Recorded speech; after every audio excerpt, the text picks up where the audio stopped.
Welcome to the Create More Intimacy podcast.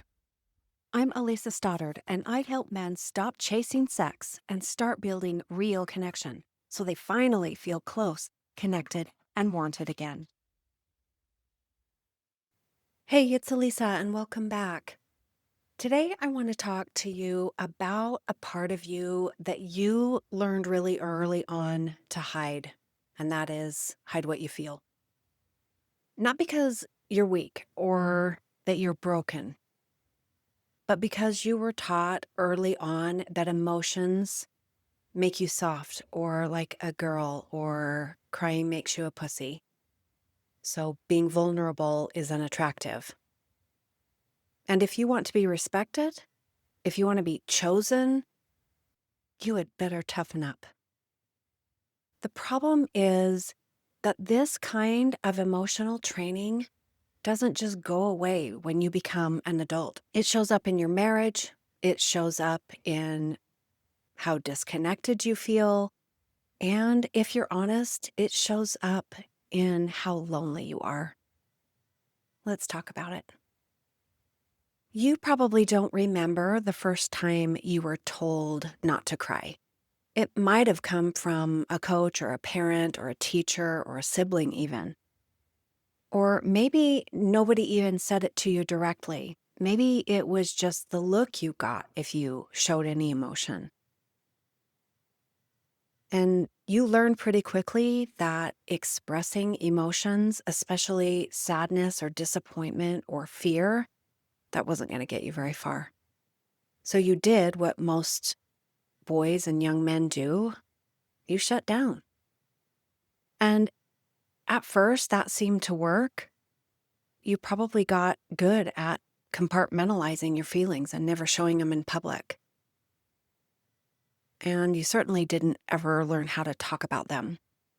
And maybe you were even praised for being so cool under pressure or for being able to stay composed in hard situations, or that you had a stiff upper lip.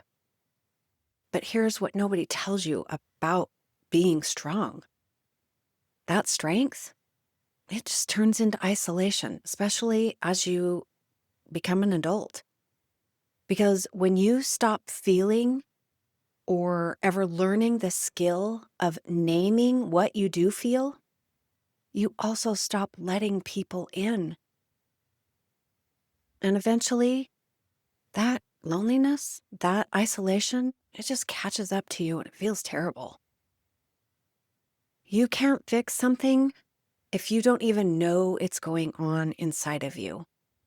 For a lot of men that I work with, they've been emotionally numb for so long, they don't even recognize it anymore. But the women in their lives, they absolutely recognize it. I had a client who told me once that when he was a kid, when he fell off his bike, that he scraped his arm up pretty badly and he was fighting back tears. And his dad looked at him and said, "Don't be soft. You're fine. Shake it off." And so that's what he did. And he pushed all that pain down and that desire to be comforted. And sure, the injury wasn't that big of a deal. And it really wasn't the injury that stuck with him. It was that moment that he realized there was not space for him to show what he felt. Fast forward 30 years, and now he's married with kids. And when emotions run high in his house, he just shuts down. He literally does not know how to respond when someone else cries. Have you ever felt so uncomfortable when you watch your wife cry? Yeah, this might be the origin. And it isn't because he doesn't care, but it's because he never got what he needed. I'm not here to blame your past, but I do want you to understand why you respond the way you do and finally give yourself permission to do life differently from here forward. You might not be walking around saying, "I feel sad," or "I'm hurt by that," or "I don't feel seen." But here's what I do want you to notice. Are you more irritable than you used to be? Do you shut down when your partner wants to talk? Do you avoid difficult conversations because experience just tells you they explode?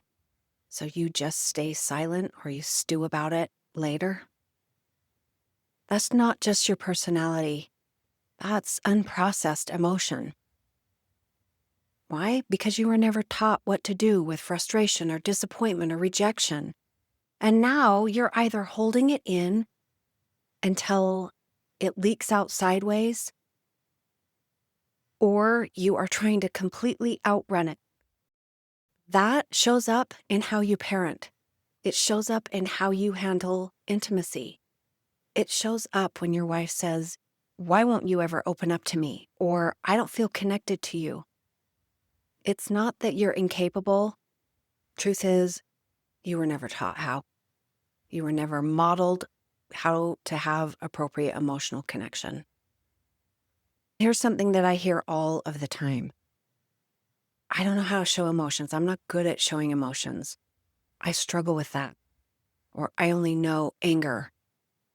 Sure, you don't know what you're feeling. Of course you don't.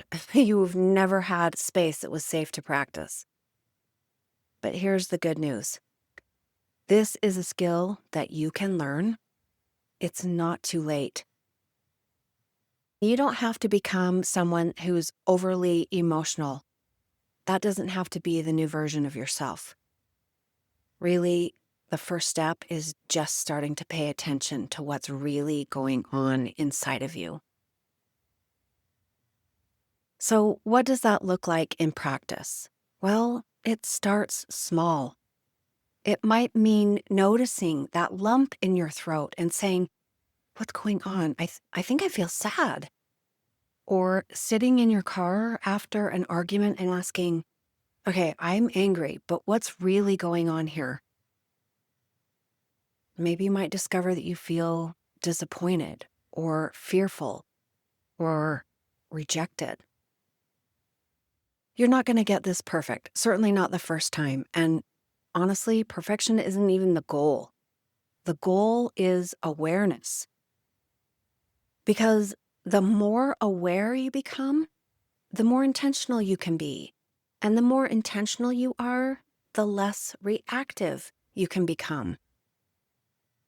I had a client once who said, "I never realized that I was angry all the time. I just thought I was tired." And when we slowed down what was happening, he realized that underneath his short fuse was just constant disappointment. Disappointment in himself, disappointment in his marriage, and how far he felt from where he thought he would be by this point in his life. But instead of naming it, he would just grit his teeth and move on, or he'd snap at his wife or his kids, or he'd zone out on his phone for hours. And when he started checking in with himself, just a few times a day at first, literally just asking, "Hey, what am I feeling right now?" That's when things started to change. He didn't magically stop getting upset, but he did stop being run by his emotions. He could pause and he could say, "Oh, I'm not okay right now, but I'm trying." And his wife, she noticed that effort and she felt him showing up differently. That softer side of him, that's when that connection could start to be rebuilt. This is what creates safety in a relationship. It's not you being perfect. It is absolutely not you performing and being so exhausted by the performance. And it's not silence. You've got to learn how to have difficult conversations. But you can't do that until you understand how you feel. Be a man who is aware of what's happening inside of him and willing to own it. That's emotional strength. That's leadership. That's connection. So maybe today is the day that you stop running from what you feel. Maybe today is the day that you stop seeing emotions as weakness. Because the men I work with, They are some of the most incredible badass men I know. They're not soft, they're not broken, but they're learning how to be strong and emotionally available.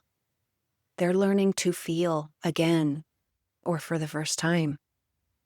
And they're learning to not fall apart and shut down when things get rough. They are learning how to show up. And that is what changes everything. That's all I've got for today. Thanks for being here. We'll see you next week. Thanks for being here. If something in this episode hit home, don't forget to subscribe and leave a review. It helps more men find the support they need. And if you are ready to get help or take the next step, you'll find the link to book a free call in the show notes. I'll see you next time.